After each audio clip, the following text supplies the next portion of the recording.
안녕 식구들. 안녕하세요 여러분. 개념 있는 희애입니다. 올해 2020년부터는 모든 금융기관에서 신용등급이 신용점수로 바뀌어서 사용되게 됩니다. 아마 19년도부터 제 영상들 꾸준히 봐오셨던 분들은 신용등급의 모든 것이라는 영상에서 예고편식으로 제가 말씀드린 것 기억하실 겁니다. 그래서 오늘 영상에서는 신용점수로 바뀐다는데 대체 무엇이 좋은 건지, 그리고 이 신용점수 조금이라도 올리려면 어떤 노력들을 해야 되는지에 대해서 제가 간단하게 정리해드리도록 하겠습니다. 오늘 영상도 끝까지 시청 부탁드려요. 영상 시작합니다.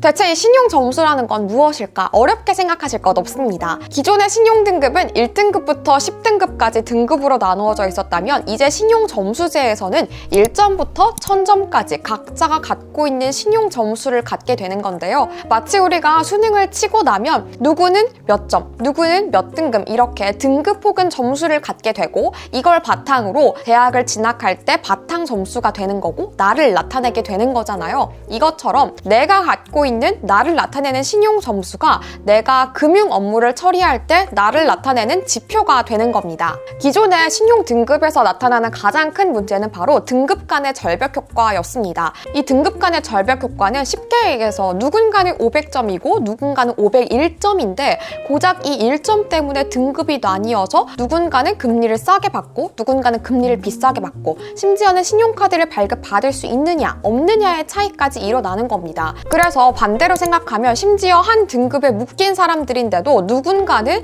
몇십 점씩 차이가 나는 사태까지 발생을 하게 되는 겁니다. 그래서 이런 걸 해결하기 위해서 점수제가 도입이 된 거고요. 이 점수제가 도입됨으로써 좋은 점은 크게 세 가지로 나눌 수가 있습니다.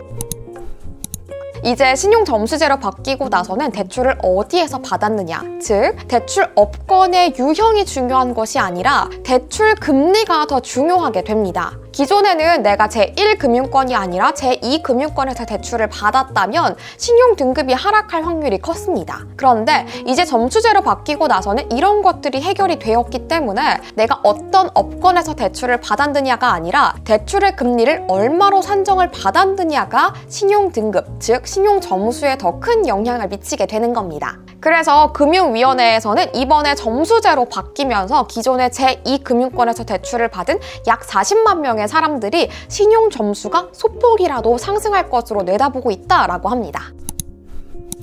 여러분들이 제 영상에 연체 하루라도 하면 신용등급 뚝뚝 떨어지나요? 며칠을 해야 신용등급이 떨어지나요? 점수 떨어지나요? 라고 많이 물어봐 주시는데요. 이런 연체에 대해서는 기준이 정해져 있습니다. 신용등급, 신용점수에 영향을 미치는 연체는 크게 두 가지로 나눌 수가 있는데요. 단기 연체, 장기 연체로 나눌 수가 있습니다. 단기 연체의 기준은 기존의 10만 원에서 30만 원으로 확대가 되었고 기간도 5일에서 30일로 확대됐습니다. 그리고 장기 연체 같은 경우에도 50만 원의 기준에서 100만 원으로 확대되었고 기간은 3개월 이상으로 동일하다고 합니다. 이렇게 신용점수제로 바뀌면서 연체의 기준도 확대가 되었고 이를 통해서 기존에는 연체자로 인식되었던 사람들이 연체자가 아닌 것으로 해제가 되면서 조금 더 신용점수에서 소폭 상승할 것으로 예상이 됩니다.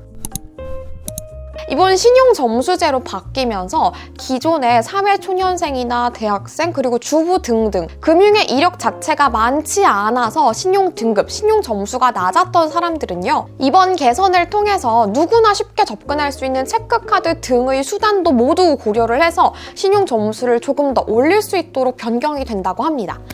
정말 박수 칠 일이죠.